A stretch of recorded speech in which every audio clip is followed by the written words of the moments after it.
Greetings. Today is Sunday, July 29th. I really don't know what time it is. I'm in my PJs and my glasses, no makeup. I'm getting ready for bed early Monday morning tomorrow for me. But I did want to update you guys and do another video. This past week, Derek and I have been really trying to get our finances and stuff in order so that we can pay for our IVF treatment. That's probably what my next video is going to be about, kind of the financial aspect of it, because it is a very stressful part of our process, or at least it has been. But I do have a really great story in regards to that, and just how you just never know who's going to be brought into your life or the support that may guide you through. And that has to do with what we've experienced this past week. Anyway, to get started with this video, I want to go through a couple of things I'm going to call my gratefuls, things that I'm grateful for today in this moment. I am so happy and grateful for warm coffee in the mornings. I know that sounds like a really silly thing, but to me, coffee is the first thing that I look forward to every morning when I get up. And it's been a real challenge for me to limit my caffeine intake over the last few months and weeks. But I can still have a little bit of caffeine. I think even when you're pregnant, you're allowed to have, I think, like 200 milligrams per day. Anyway, I'm also thankful for face masks. I did one this morning and it felt awesome. And I am also grateful for my husband's job, and that will tie in with this video. So I'll explain why I'm grateful for them. Also, to start, I just want to thank anybody that's reached out to me since my first video was posted on Wednesday.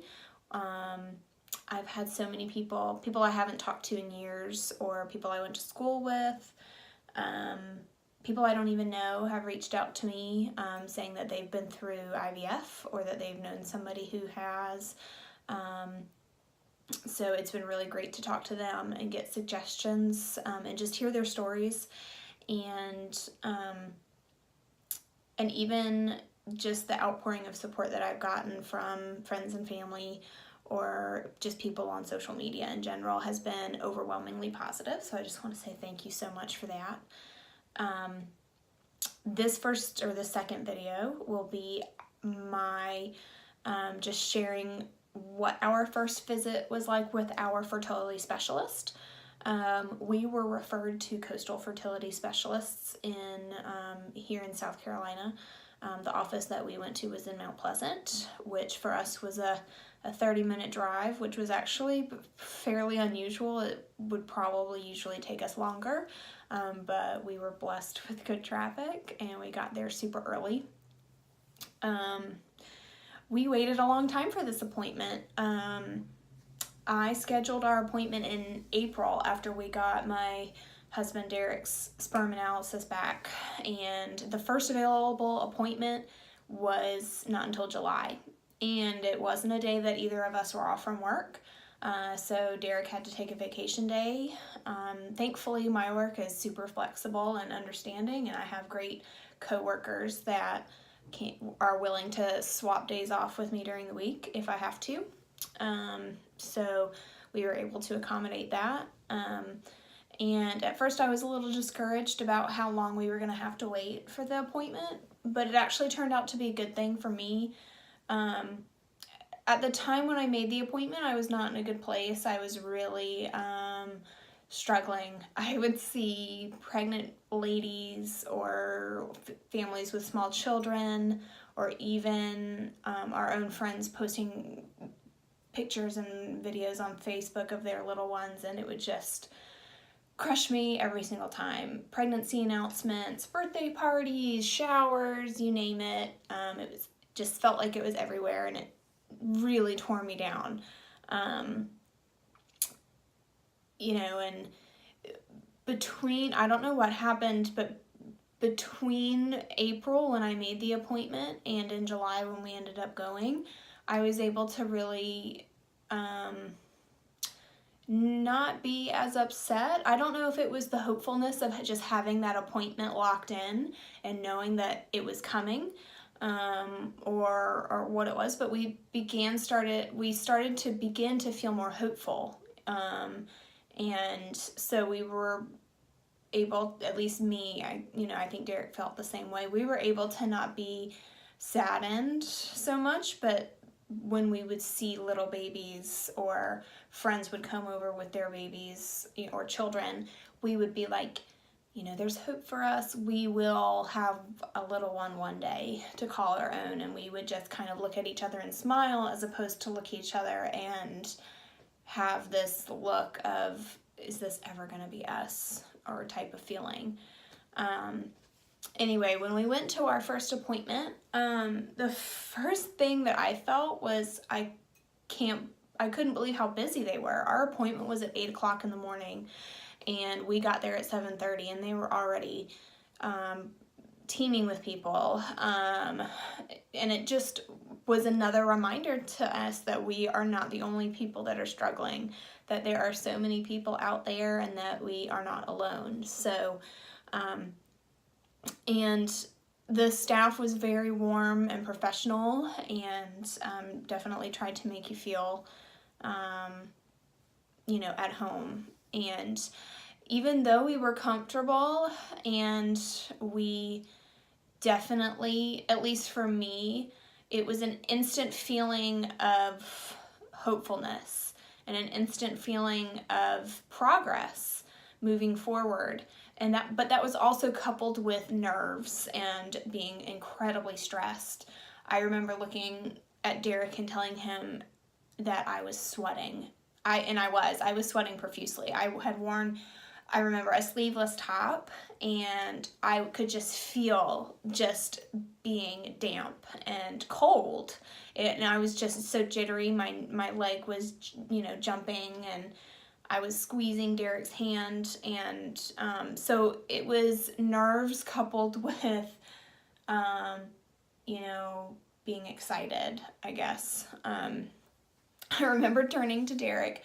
I just went skydiving last month for the first time ever. It was my 30th birthday present to myself. And I remember turning to Derek, and because he was asking me if I was okay, and I told him I was more nervous in that moment when we were sitting in the chairs waiting to meet our doctor for the first time than I was when I went skydiving.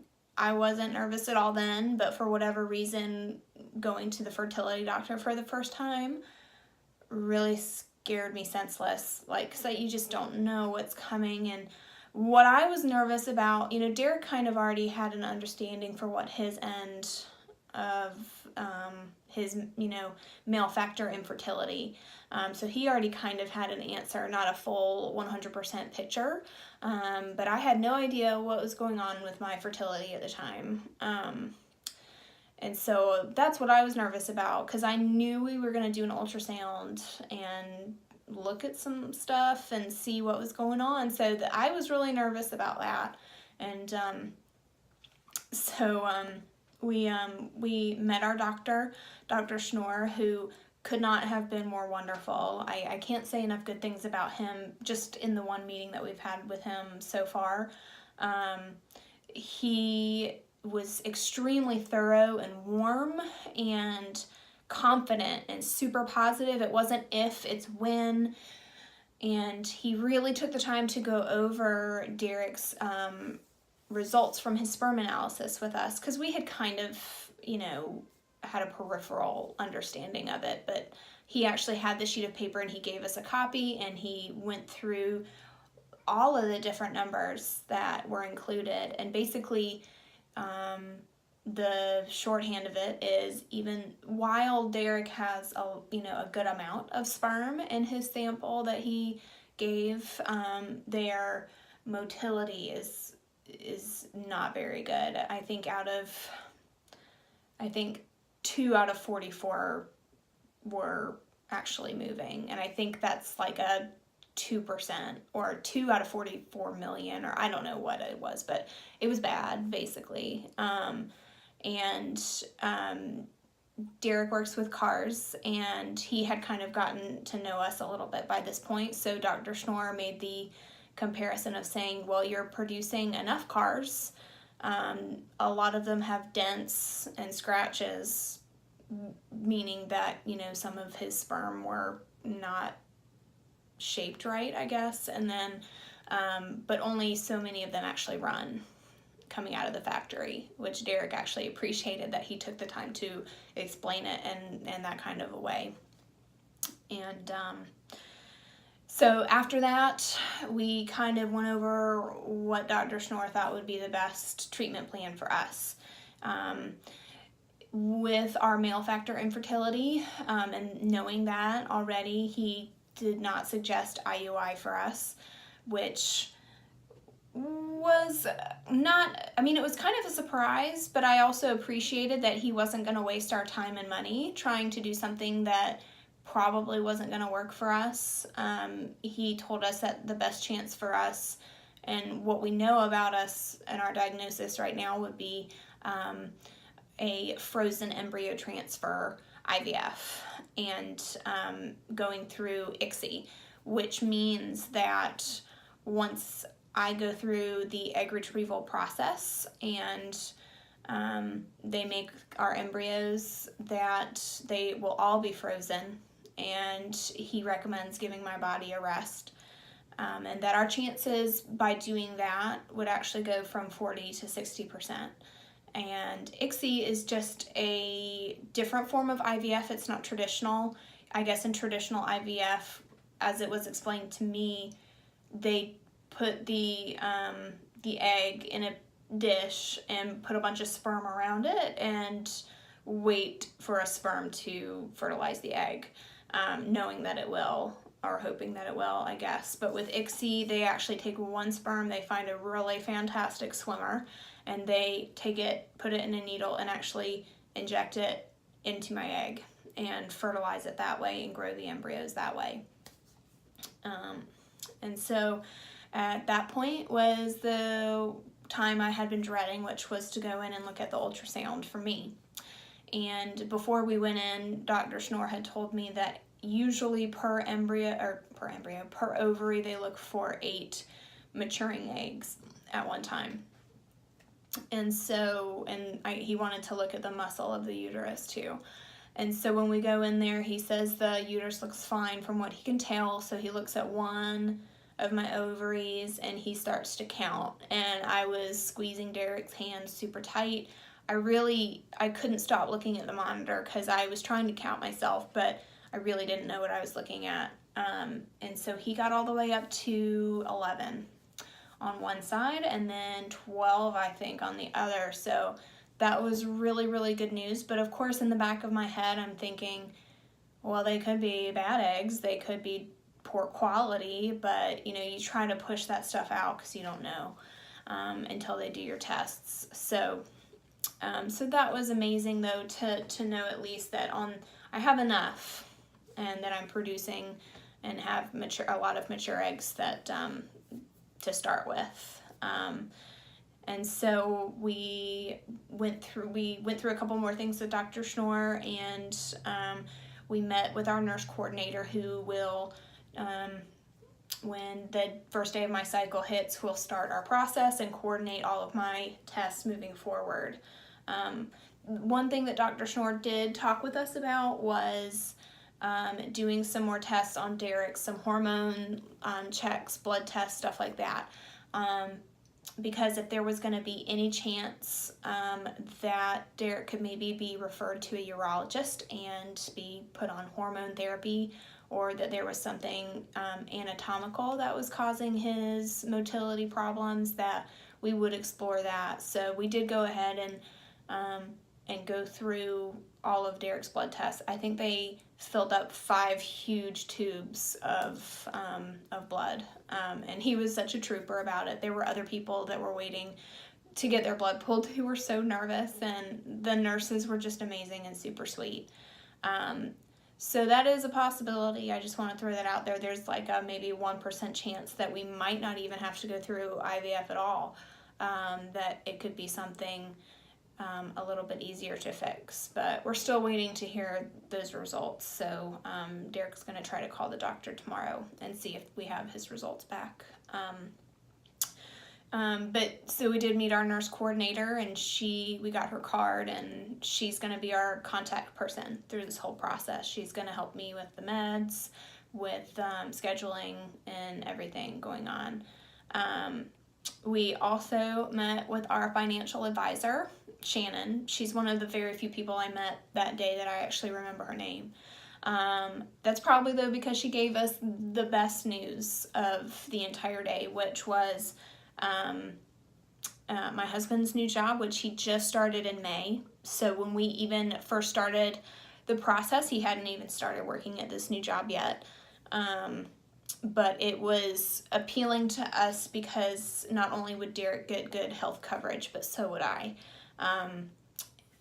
And the best news of the whole day was that Derek's employer's insurance that's provided for us will cover our fertility treatment. So that was amazing. Derek and I kind of clutched each other's legs and, squeezed our hands and looked at each other, and I remembered telling him when he took this job that it was going to be a blessing and that timing was everything. So just to kind of break it down real quick, our insurance will cover up to 4 IVF cycles, but it's not a 100%. I just want to be clear. Once we hit our deductible, which we will hit in no time just because of how expensive everything's already has been, once we hit that deductible, the insurance will be 80, responsible for 80%, and then we'll be responsible for 20. However, they made it very clear at Coastal Fertility that there are going to be a few things that are not going to be covered by insurance, such as different sorts of office fees or procedures, stuff like that. So, and of course medications are not going to be covered more than likely. She wasn't sure with our prescription plan. So, Derek did the math after we left, and it's probably going to cut our cost in half. So for anybody who knows how much IVF can cost per cycle, you can kind of wrap your brain around how much that is going to save us. But I mean, we still have to pay for a large, it's still going to cost us a lot. So it's worth it, and we're going to make it happen. And that's something that I'll go into with our next video. But yeah, I mean, I can't even say, he works for kind of, I'm not going to say it on here, but pretty much everybody who knows us knows who he works, the company that he works for. And it's a European-based company that is very progressive and has a more progressive stance on fertility treatments. The lady that Shannon, our advisor that we talked to, she made it clear that we were extremely fortunate because most people don't have coverage, period. So that was amazing. I might not seem that I'm super excited. I'm just tired tonight. But we are thrilled by that news.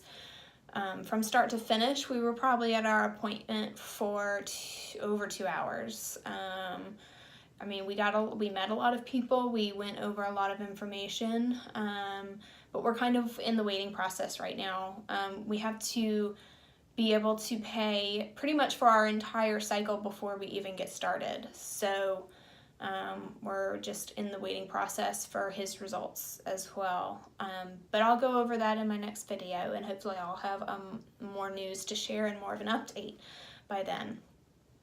But I've already hit almost 20 minutes on this video, so I won't keep anybody watching any longer. Thank you so much for watching and keeping up with us during our process and our journey. Thank you so much for anybody that's reached out to me and offered their support if I have any questions. A lot of good suggestions on how to get through the process. I'm always open to that. I hope everybody has a wonderful week coming up. It's going to be a busy one for me, so I'm not sure when the next video will happen. Maybe next weekend or so. But good night, everyone. Toodles. Happy Sunday. Bye-bye.